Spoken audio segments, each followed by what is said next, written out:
അകലെ വിരിയും പനിമതി അരളിപ്പൂവിൻ ചിരികളായി.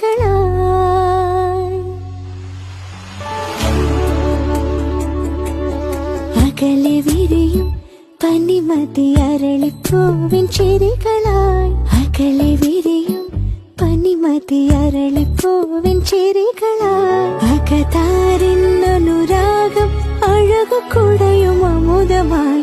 അകതാരിന്നനുരാഗം അഴകു കുടയും അമുദമായി. അകലെ വിരിയും പനിമതി അരളിപ്പൂവിൻ ചിരികളായി.